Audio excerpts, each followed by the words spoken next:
Walk through any great American city and you'll see coffee shops, boutique fitness studios, and great public spaces.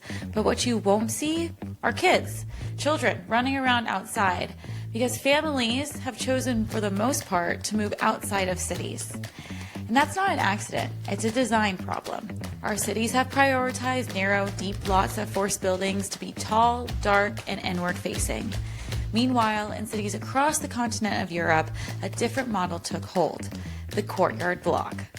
Wide, shallow parcels that allow buildings to share a green interior, making it easier for your kids to just go outside and play. The gap between those two worlds is what today's guest has made it her mission to close. Alicia Pederson is the courtyard urbanist, a researcher, writer, and entrepreneur with a growing platform that's become a hub for a new generation of urbanism. She came to this not through a planning degree, but through the lived frustration of watching her friends move to the suburbs of Chicago. Not because they wanted to go, but because the city gave them no real choice. We're talking today about what it would actually take to build for families in cities, and why the answer might be closer than you think. I'm Kate Gasparo, and this is Building Better Cities. I want to say it looks like San Francisco. You know, it's got like that same sort of height, like the 4-story height, and everything is close together. There's no setback between the buildings. But it's like if you were to share all your backyards together. Is that like the right way to think about a courtyard block? I think that's close, and you can have courtyard blocks like that. And I've actually spoken to residents in San Francisco where they have that, and they live in a block where it's a perimeter block, so the buildings have been built wall to wall, right up to the front property line. And in some cases, apparently, there are blocks where they've kind of like opened up their backyards, and so like the kids can kind of play and go around. And so it does approximate a courtyard block condition. But the ones like the kind of platonic ideal of the courtyard block that you find in Copenhagen and Stockholm and Prague, and these are the great perimeter blocks that came up in the late 19th century. There's a specific building type that differs from the building types in San Francisco and really anywhere that is in the United States except for Jackson Heights and Queens. And so this is really important because when our cities were built out, we did a parcel or plat standard that was more like the English cities. So that's very narrow parcels. So like 25 feet wide, 30 foot wide. And that kind of forces a smaller building, and it forces a building mass deeper into the lot to get the floor area. And it also means that you have the window walls are on the short side of the box rather than the long side. Yeah. So now with if you go and walk around Stockholm or Berlin or Prague, you notice that the buildings are much wider. There's like a 60 feet or 70 feet wide parcels, and they're much shallower. They're like 2 rooms deep or 2.5 rooms deep, so they're like 40 feet deep, and sometimes with longer wings extending to the courtyard if there's a big enough block. But this means that the window walls are on the long side of the box rather than the short side. So you get these amazing window walls and these apartments that are just like drenched in light and incredible ventilation. It means that you just have better floor plans too. I live in a 1911 like townhome in Chicago, basically, and it's like this kind of long shotgun, like very narrow, long, not very great lighting, and the layout's really bad. Like in these, if you've been to these apartments in Paris and Prague and Berlin and whatever, you can get these amazing apartments that just have a much more natural and elegant layout, not because it's like a super expensive, it's just the design of it is because you get these wide and shallow buildings and they're 2 rooms deep instead of like 6 rooms deep. And it allows for better layouts. But the other consequence of this design is that you have much more room in the back for a courtyard. Because when you have it kind of shoves the building mass up to the edge or the perimeter of the block, and they go up a little bit taller. So there may be 5 or 6 stories. And so you can get blocks that have much greater density. At the same time, they're greener. And it's just like it's just amazing. And also because they're larger apartment buildings, you can get a better unit mix. And so you will have buildings that have, 4-bedroom apartments for the upper middle class families, but you can also have like 1-bedrooms and studios all above like a cafe and a little storage area. So you can get a really nice social mix and kind of natural income diversity just through this apartment building style. So it's interesting to think that like the parcel drives the building and the building drives how we behave, or like the type of mix that we get out of that and the uses on the site. And you came to this because you were interested in a more family-friendly design architecture. Can you sort of talk about your evolution? Because I know you have a PhD in literature, and that seems like helpful contextually, but not a direct pathway to being an urbanist advocate. Yes. So I have my PhD in English with a specialization in Renaissance English and Italian literature. And I was going to be a Shakespeare professor. And like halfway through my dissertation, I got married, and then I had 3 kids in 4 years. And the third kid came as COVID was happening. And it was just like I paused my academic career because of everything that was going on. And I was a stay-at-home mom in Chicago in this great like pre-war neighborhood, and we've got this great. It's a nice house in a great walkable neighborhood. And as my kids were aging into elementary school, I noticed that a lot of our friends were having to move to the suburbs, not because they preferred suburban living, but they couldn't find a house with a yard. And so they would be like in a 2-bedroom condo and expecting their third kid. And they're like, we cannot do this. We have to move. We need more space, and we need a yard. Because like, and people they don't remember what it's like to be a kid, or they just don't, they forget. And it's like when you're 5 or 6, like you want to just like run around outside. You don't want to be like inside all day just like reading or playing a game or watching and doing an iPad. We've created a situation where we don't have good places for kids to easily play with other kids outside. And so parents then have to like schedule all these after school activities and do all this helicopter parenting because there's like nothing for your kids to do. They're just rot inside, or, be iPad kids, or you need to like sign them up for all these activities.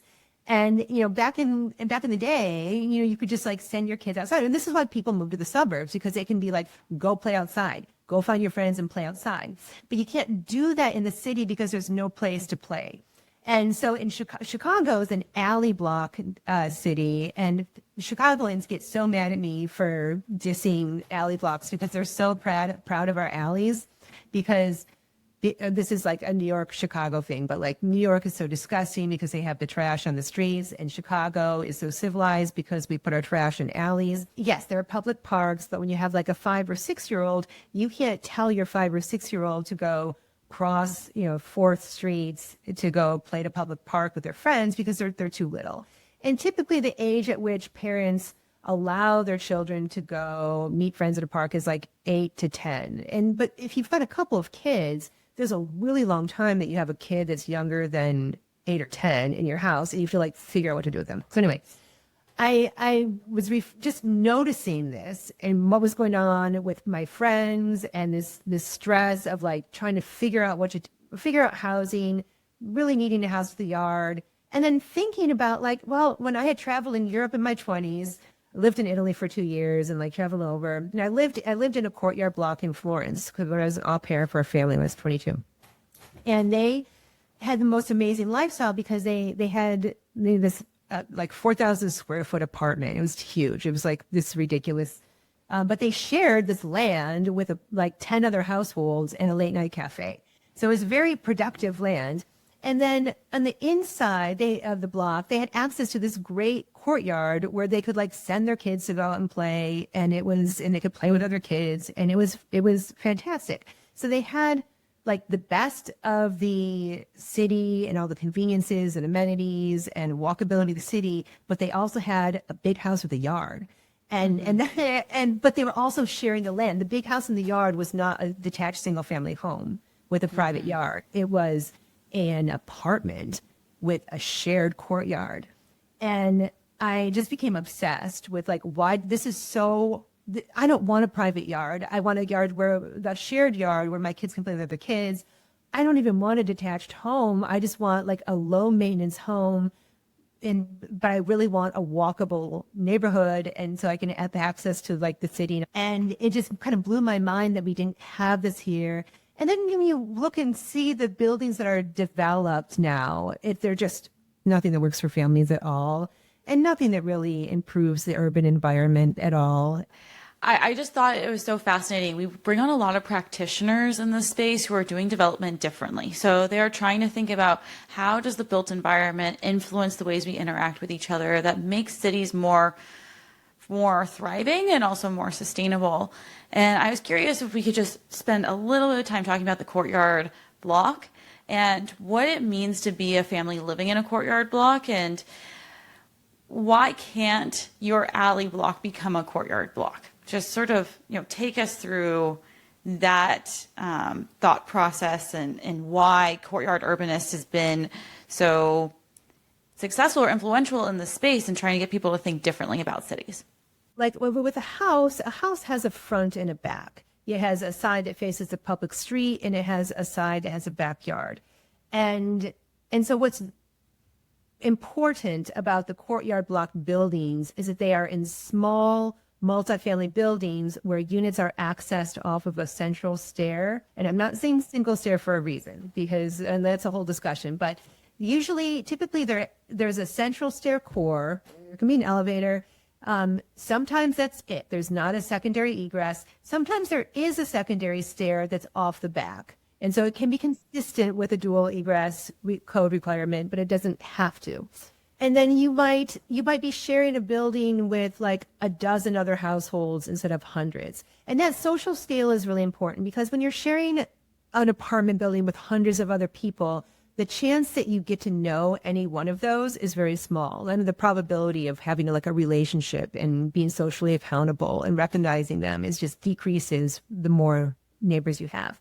But if you're in a building with, 10 other households, then you will get to know them and you will be socially accountable and you will feel comfortable letting your kids in the common areas.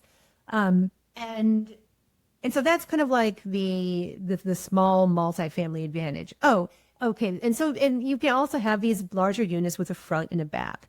And that's important because you want to be able to see like what's happening on the front street, like the public street. But then you also need to be able to see what's happening in the courtyard because as a parent, you want to be able to say, go play outside, and you send your kids outside and you're getting stuff done inside and you can like go and check on them. And you need to have that visual, be able to see the kids in the courtyard. But importantly, even though it's a small multifamily, you might have 10 to 20 of these side to side around a block. And so you can have the same density or even more than your 5/1 over a parking podium. But the density is chunked into many small buildings. And so you get better units, you get better social scale. You also get like better development economics because the number of developer actors who can develop a huge parcel in a building with hundreds of units, that takes serious institutional capital.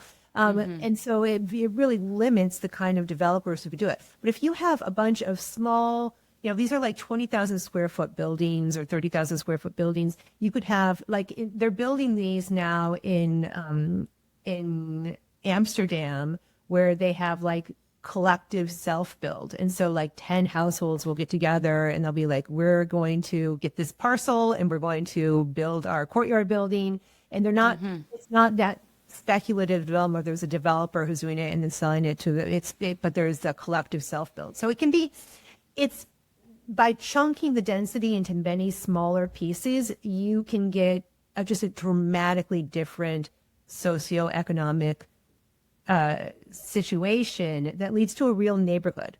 Where you can have houses, you can have units that appeal to families, but so not every unit in the building is going to be a 4-bedroom, 3-bath. I mean, some of them are going to be studios, and some of them are going to be 1 bedrooms and 2 bedrooms, and this allows for the building to accommodate households across the life cycle, which is great because at some point your kids are going to leave and you're going to want to downsize and you don't want to leave the neighborhood. You can stay in the neighborhood and just move into a smaller unit.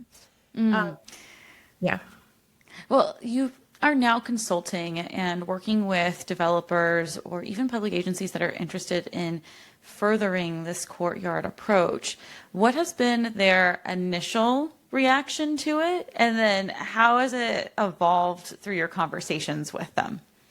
It's incredibly motivating and inspiring because they come to me and they're like, we want to figure out how to do this. We want to figure out how to do this.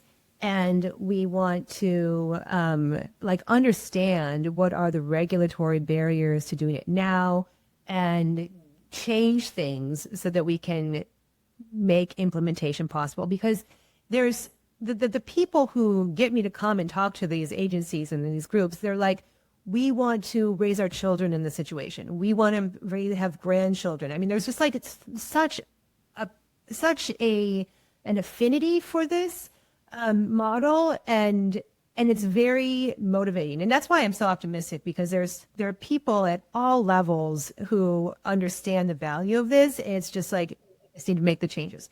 But there's like so many barriers to it. And so it's like a work in progress.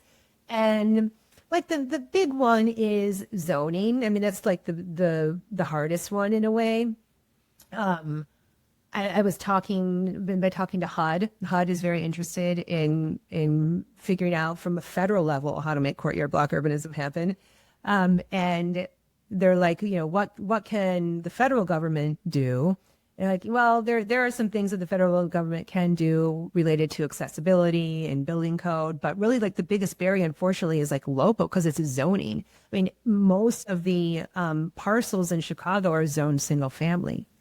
And so there's zoning, but even if you flip, if we go, like I've had cases where aldermen come to me and they're like, we've got this great parcel. Aldermen are like the little mini mayors in Chicago. So the little ward leaders. And they're like, Alicia, we've got this great parcel in my ward. I'd love to see it become a courtyard block. What do you think? And we as soon as we dig down in the zoning, it'll be zoned for an FAR, floor area ratio of like 1.5. And so that's like, not going to work. And so, but the aldermen are like little mini kings, and they can change zoning. They're like, okay, well, we'll just change the zoning so it can be zoned mixed use multifamily. We can get an FAR of, 4, whatever you want. But the moment that we get the variance, the zoning, then it triggers the affordable requirement. And that means that 20% of the units need to be affordable housing, and that makes it not pencil. And so that's been a problem, but we've been talking about fixes for that. These are fixes that would have to be passed along. Like for right now, for a lot of these affordable housing requirements, 20% of the units in a given, in every individual building have to be affordable. But in the Dutch model, you could have 20% of the buildings on a block. And so like in an even better model, you could have, you have your courtyard block, a number of them are going to be market rate, and those market rate developers or the self-build developers, they don't have to provide affordable housing units. But then you let the other, set aside 20% of the parcels for the affordable housing developers and let them do the affordable housing there. And then you can have it at the level of the block instead of the level of the building. So I think that needs to be the goal for the affordable component. Yeah. I know that you were recently invited to the State of the State with Governor Pritzker in Illinois, and he has put forth a build plan. And I was wondering if you could sort of talk about how the build plan and in the same line of conversation around regulations is trying to address some of the obstacles to allow courtyard buildings to be a pathway towards better urbanism. Like, how do those two things come together? Yeah, the build plan is very strong. It's great. It's not enough in itself to make courtyard blocks legal, but it's a really good step. And so basically it's like a middle housing legislation package. And so it's like anywhere where you have like a 2,000 square foot lot, you can do a duplex. If you've got a 3,000 square foot, you can do, I mean, I'm simplifying it, but it's like, it provides a path for gently upzoning. And it's a state level bill that would basically preempt local control. So right now, the local, like Chicago, can say, well, you property owner, yes, you have this huge lot, but you cannot build a 4-flat on it because it's zoned single family. And this bill would say, nope, a local government in Chicago, you cannot deny people the right to build a 4-flat if it's below the size. And so that's a really great thing about it, in part because it's getting people to stop thinking of like small multifamily as categorically different than single family homes. I mean, they are, it's different, but it's like anywhere where you can build a single family home, what is the reason for not letting a person build a duplex or a triplex or a 4-flat where they can build a single family home?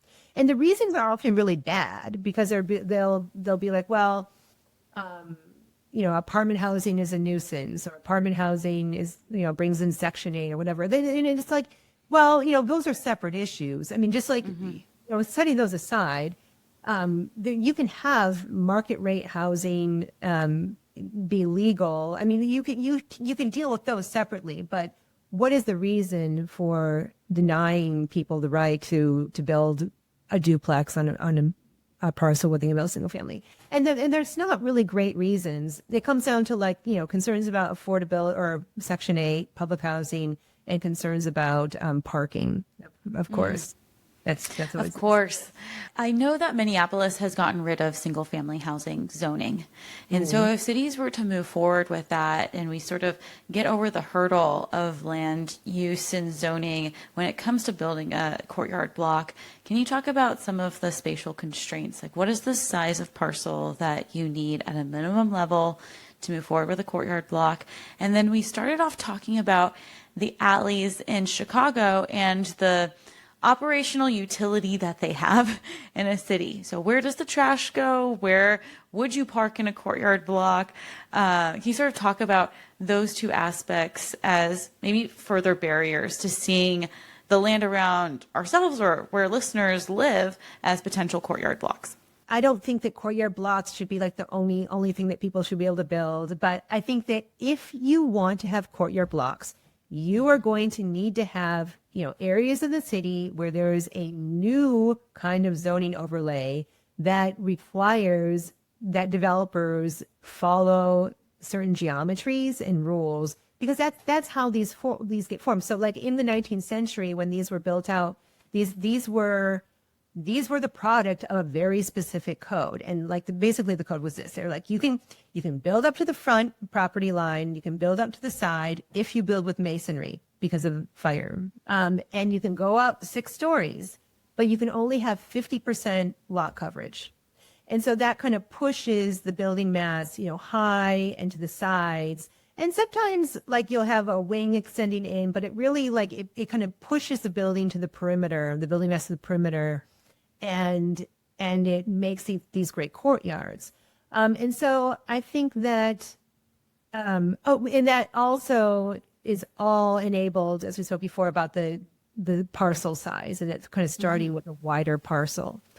And so if we wanted to go to Minneapolis, and I have been talking to people in Minneapolis, like I think the first thing we would have to do is create some kind of like subdivision. Like if you've got a site, okay, first we're going to subdivide it into appropriate size parcels. And this is how they do it in Amsterdam. And I think this system is brilliant. And I would like to, we're on our platform that we are developing. We're trying to create a platform that would allow cities and developers to do exactly what Amsterdam is doing. So they subdivide the land into the appropriate size parcels. And then they put each parcel becomes a project that goes on their website. And like, so some of them are flagged as affordable housing, and some of them are market rate, and some of them are specifically for self-build, and some of them are specifically set aside for professional developers. And then they all have rules that basically force the geometry. Like you have to make the building meet the street. There's no front setback. There's no side setback. You have to build with masonry, and you can go up 6 stories, but 50% lot coverage. And then they put these projects on the website, and then there are groups or individuals or developers can browse and see what parcels are available, and then they can bid on them or claim them, and then they build them out. And so I think that has got to be the model for courtyard blocks going forward. It could be done where there's a developer, like a traditional developer, going in and doing the whole thing. That will be a more expensive way of doing it. And you won't fund diversity too. Like one of the great things about these courtyard blocks is that they are many buildings, one block. And so when you go in Stockholm, they're all like kind of have the same grammar, but they all have their own different, voice, because they were built by a different developer. The same developer didn't do all of them. They were all built differently. Yeah, it's interesting because it does require some sort of scale, it seems, especially if we want to talk about like the operational side of it. And then I want to go back to one other point that you made about like it being more expensive to have one developer do the entire courtyard block. Can you sort of expand on that? Because it seems to me that like having multiple developers develop would increase the prices because everyone has their own overhead instead of achieving this economies of scale with one developer. Yeah, I think I'm comparing that to a self-build situation, although with a developer going in, whether it's many small ones or one large one, they are taking a ton of risk. They are spending a lot, soft costs, hard costs. There's a lot of time anyway, and they are compensated that by with the uplift in the sales when they sell them. That can be contrasted with the self-build model, which is what they're doing now increasingly in these fine-grained courtyard block new districts in Amsterdam, and that is where like you don't hire a professional, like a developer is not buying the properties and then developing them and selling them. People who want to live in the buildings will hire a builder to build it for them. And sometimes, so you might get 10 families that form, like they make it easy to form like a collective. Like they find, okay, we know that here's a parcel, it can become an apartment building. You can register to be one with 10 families. You can go in and put in the down payment to get a construction loan, to hire a builder to build this out for you. And so that's a much more affordable way to build a property if you're doing it yourself and hiring the builder yourself than buying something the developer has already done. I just published this article this morning, but it's fascinating. There's this new, it's an article on this new artificial island off of Amsterdam. So like, because they don't want to like build out into farmland, they don't want to sprawl anymore. They're creating new courtyard block neighborhoods on artificial islands. So they're making artificial islands, and they're connecting them to Amsterdam with roads and trains and transit, whatever. And then they're putting down the roadways, and then they're subdividing into the appropriate size parcels, and they're putting up these parcels up on their website. And it's like 70% self-build. And so 70% are people that are like, there's a collective or as individuals that are buying it and doing it themselves rather than a professional developer. But what's crazy, because in this article, I'm showing images of Google Earth, like the satellite imagery, and you can see these blocks like incrementally be built out. And it looks crazy because you can't even tell that it's going to be a block yet. You'll have like 2 buildings kind of like they're facing what will be the street, but it's not there yet. But people are able to move in and live in these homes as the rest of the block is being built out.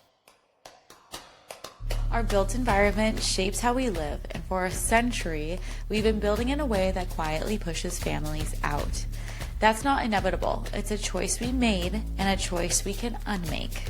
If you're a city, developer, or just someone obsessed with getting this right, reach out to Alicia directly at projects@courtyardurbanist.com.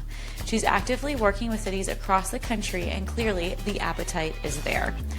If this episode made you look at your own block a little differently, share it with someone who should hear it as well. And as always, until next time, let's keep building better cities together.